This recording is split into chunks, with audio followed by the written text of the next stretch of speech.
In this tutorial, we're going to look at another foundational level for culture, which is personal and societal obligations. You're in a car driven by a close friend when he hits a pedestrian. There are no other witnesses and the pedestrian is bruised but not badly hurt. The speed limit is 40 kilometers an hour, but you saw that your friend was driving at 55.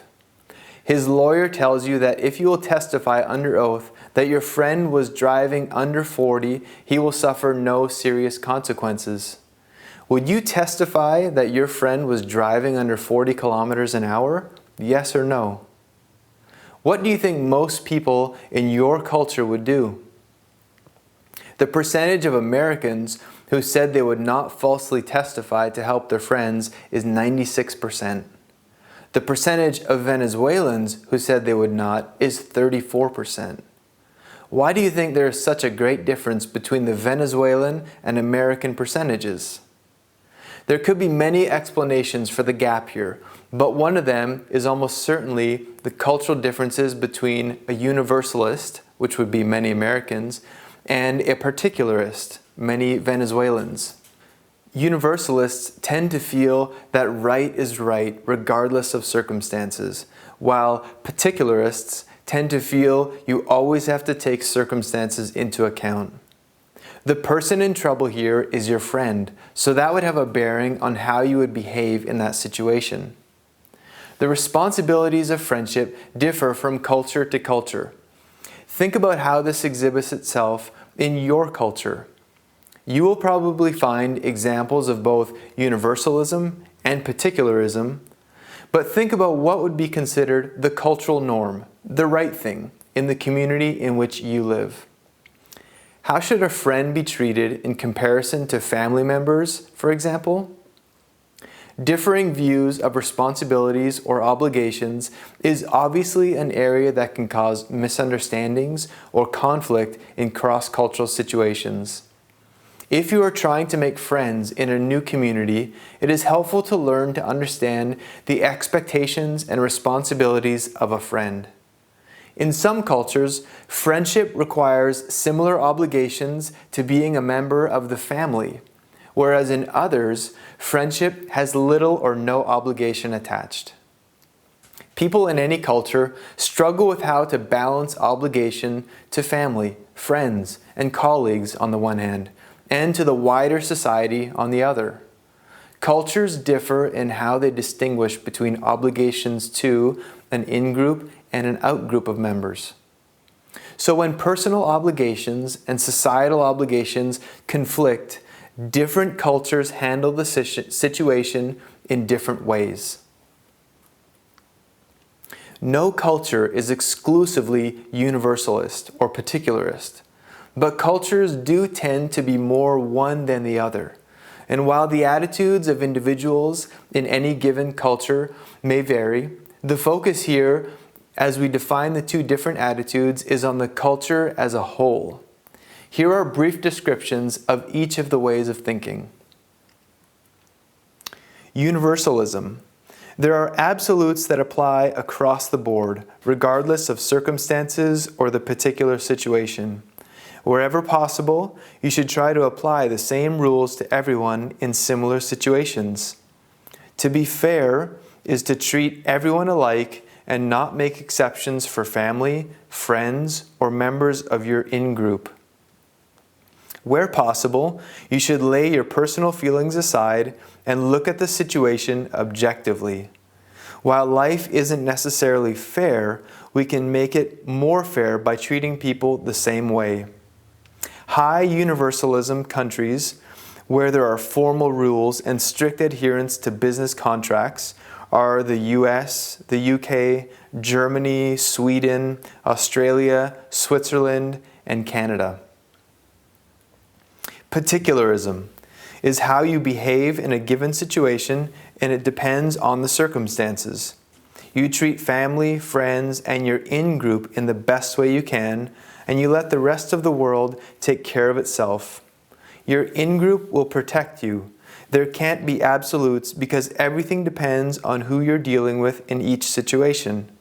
No one expects life to be fair. Exceptions will always be made for certain people. High particularism countries where legal contracts can be changed and people deal differently with people based on how well they know them are places like China, Indonesia, Venezuela, South Korea, Russia, and India. It is important for you to become aware of the differences in these two poles of thinking if you intend to live in a cross-cultural situation. As you settle into your new culture and community, there may be times when a conflict or offense arises and you will simply have no idea why. It's a good idea to evaluate what happened and to try to pinpoint the cause. Many misunderstandings can be traced back to the differences in fundamental values such as the Universalist and Particularist view that we are discussing here. It is almost impossible for a person who has never been exposed to another culture to understand that people think differently on a very deep level and to see things from another person's perspective. So by becoming aware that there are deep differences, you are equipping yourself to understand what went wrong in a cross-cultural situation and to learn to communicate and behave in an appropriate way in your new community. In any difficult situation, it's always good practice to ask a local friend, how could I have dealt better with this situation? And to listen carefully to what they say about the underlying values that are being expressed. Now we're going to look at some statements to help you identify the Universalist and Particularist view.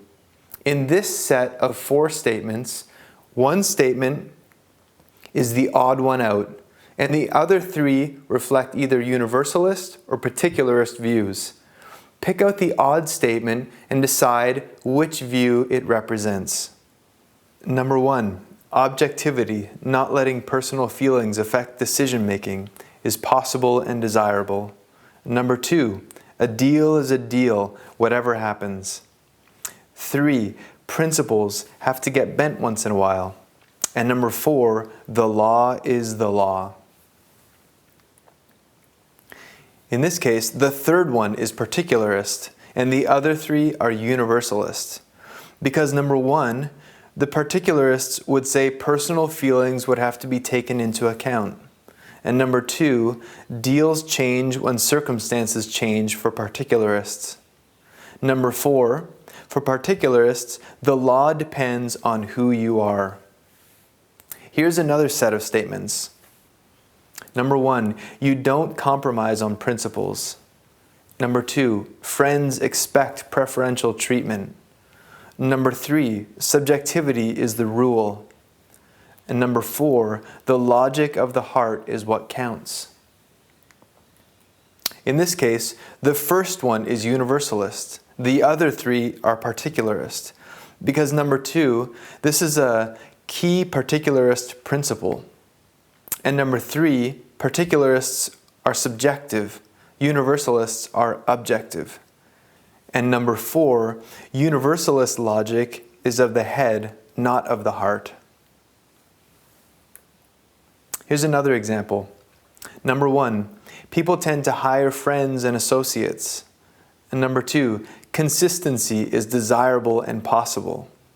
Number 3, logic of the head is important. Number 4, exceptions to the rule should be minimized. In this case, the first one is particularist. The other 3 are universalist because of these reasons. For number 2, particularists avoid consistency because things are relative. And number 3, particularist logic is of the heart. And for number 4, particularists live by exceptions. There are no absolutes. In this example, number 1, friends protect friends.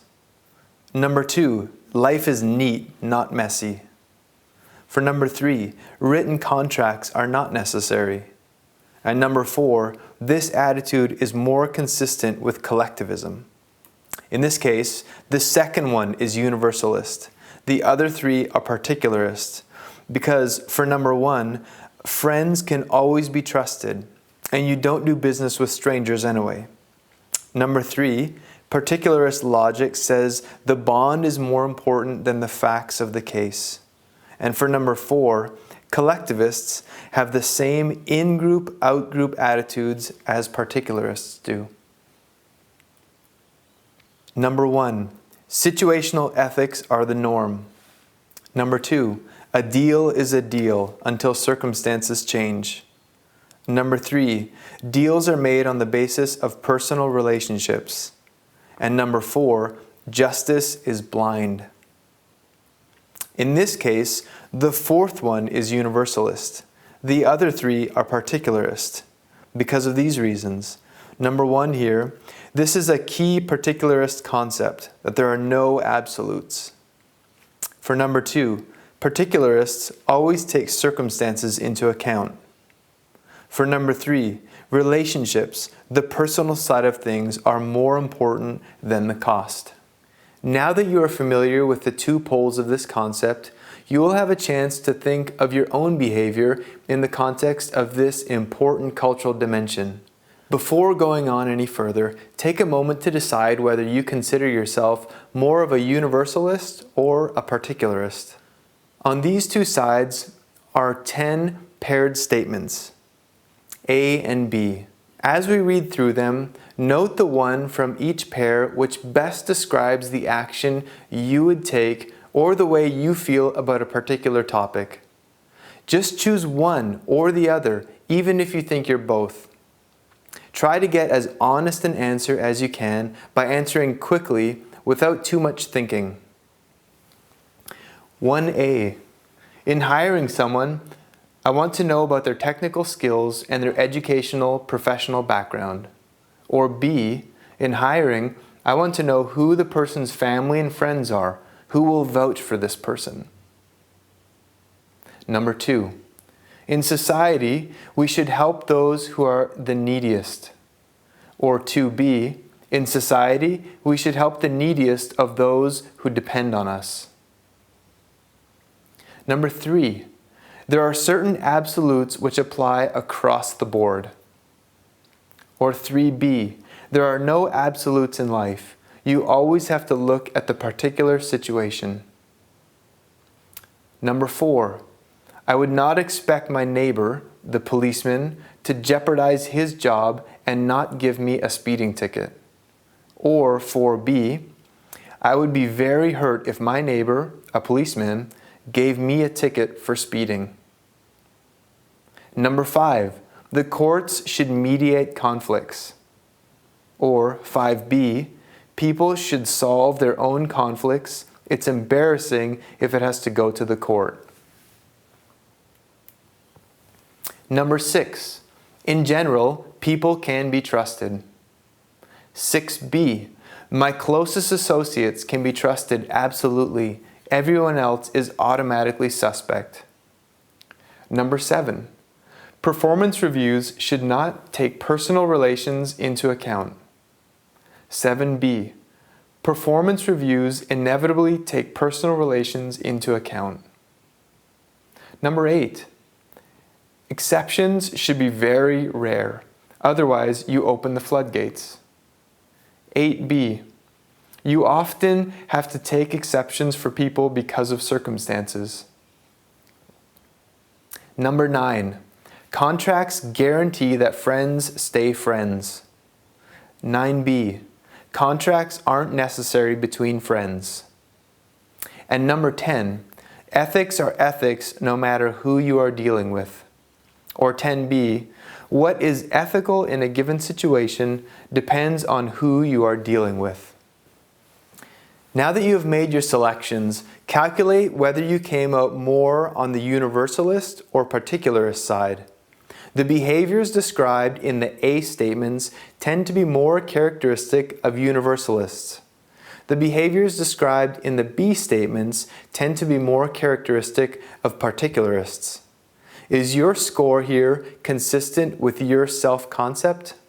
Having a view of which side of the pole you tend to be should help you to know that you will definitely see things differently to someone from a culture who tends toward the opposite view. You will need to think carefully and to work at understanding things from their point of view.